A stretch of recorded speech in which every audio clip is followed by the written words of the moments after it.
Well, let me show you what you're going to see here on the slides before you.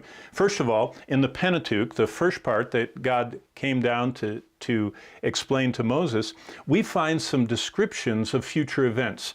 That Jesus would be the seed of the woman. That's a prophecy of the virgin birth. That there's a death angel. Now, when we get to chapter 9, I'll cover this, but did you know God had one angel he kept in a abyss, it's called, kind of a prison? When he lets him out, that one angel in one evening, from sunset and before sunrise, in one evening, he went through the entire land of Egypt. He entered every home. Within the home, he identified who the firstborn male child was in the home and killed him in his sleep. And then he stopped at the stable outside the home and killed the firstborn of the animals in one night in every home except the Jewish homes. That's called Passover. The Pentateuch reveals to us prophecies about things we can hardly comprehend with our minds. Also, the diaspora, that's a big theological word for the fact that God was going to cause the nation of Israel to be punished because they rejected his rule over them. That's, of course, in Leviticus and in the book of Deuteronomy. Then in the book of Job, we find out that Satan has powers that most of us don't even realize. He has power over weather. He can send tornadoes. He can call down fire from heaven. We see that in Revelation.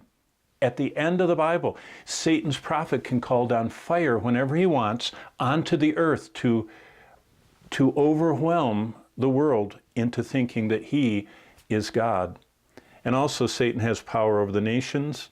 In the book of Job, he causes a tribal group living out in the desert to arm themselves and come in and attack Job's entire farm and all of his herdsmen and all of his ranchers and kill them.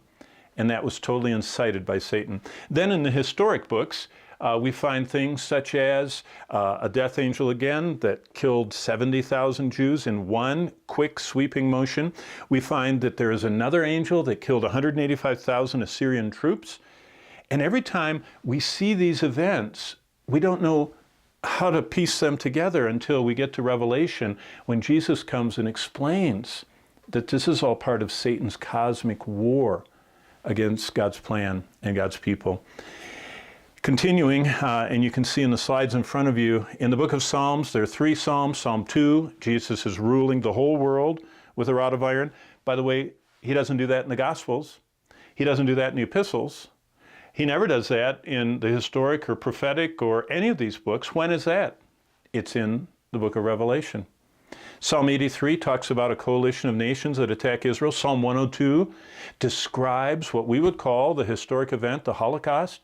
The prophets, Ezekiel 36 to 39 says that a coalition of Russia and Islamic nations is going to attack Israel in the future. Daniel 9 through 12 tells us that there's going to be a united, revived, returned Roman Empire. Most likely, one that is just like the historic one that is on both sides of the Mediterranean. Side note, we'll cover this in chapter 13. But did you know that 3/4 of the ancient Roman Empire, the land area, today is Islamic? It's all Muslim. Fascinating to think that the revived Roman Empire very much might involve the Islamic world. Then we have Isaiah 13, which talks about coming Babylon, the destruction of Babylon. Chapter 14 tells the origin of Satan, which exactly is in Revelation at the end of the Bible. And then chapter 24, it's called the little apocalypse. It exactly parallels Matthew 24, and it's in Isaiah 24. And then Zechariah 12 to 14, the final destruction of Jerusalem by the Antichrist. Then in the Gospels, we have prophecies, a part of these 800 prophetic scenes that are scattered across the 1,189 chapters of the Bible. Matthew 24, Matthew 25, Mark 13, Luke 21. All of those describe the same event, what we would call the tribulation, in chapters 6 through 18 of the book of Revelation. And then in the epistles, 1 Corinthians 3 talks about the judgment of believers. 1 Corinthians 15 talks about the rapture, the taking out of the world of believers. In 2 Corinthians 5, it's the judgment seat of our lives where we get our rewards. 1 Thessalonians 4, the rescue of the church from the earth. 2 Thessalonians 1 is the second coming of Christ when it says he comes in flaming fire taking vengeance on those that have rejected him. And then, of course, 2 Peter 3, where Peter describes the end of the world, literally. He said the whole universe dissolves and is remade new by God. And then the book of Jude, the earliest of all the prophecies. Jude tells us what Enoch in Genesis chapter 5 preached.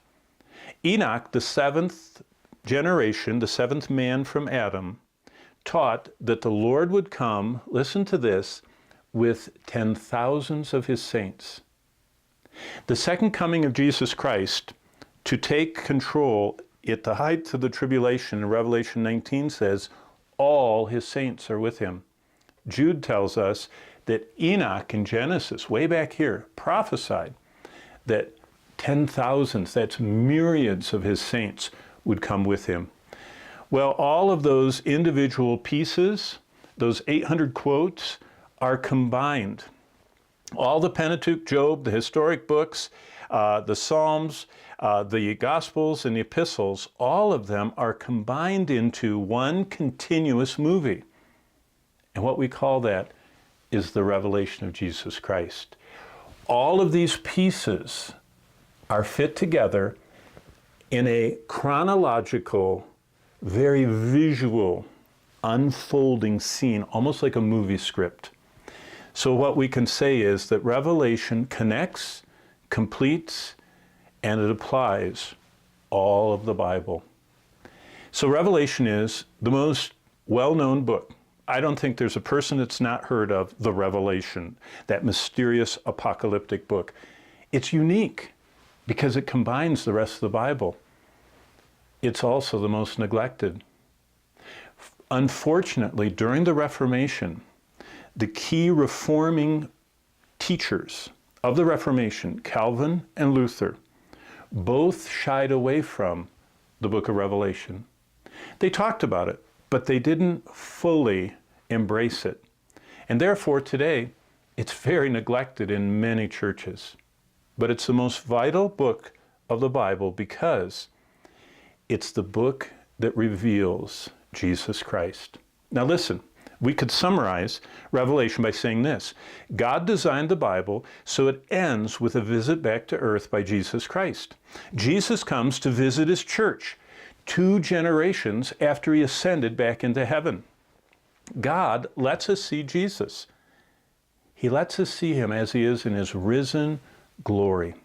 Remember, Revelation says his face is shining like the sun, his eyes are like fire, and his hair is white, kind of like the Ancient of Days that we see in Daniel. God lets us see Jesus as the Almighty King of the universe. Just one last note. When we look back on church history, the time from the resurrection of Christ to the present, those early days in church history, the first 3 centuries actually, 300 years after the cross, we have a lot of the sermons of those pastors, a lot of written down records of what the early church pastors taught from the Bible. There have been those who've given their lives to actually cataloging what books of the Bible the early church preached about. And they preached from the epistles a lot. They loved the Gospels. The Psalms were popular. They covered the prophets and the historic events and the book of Job and of course the Pentateuch. But there's only one book of the 66 books in the Bible that you could exactly get every single verse from those sermons because they're actually read and quoted and talked about. One book, the only book that's totally reproducible from the early church sermons is the book of Revelation. That has concluded for many church historians to think Revelation was the most popular book taught in the church for the first 3 centuries of the church. Revelation is one of the least popular books taught in churches today.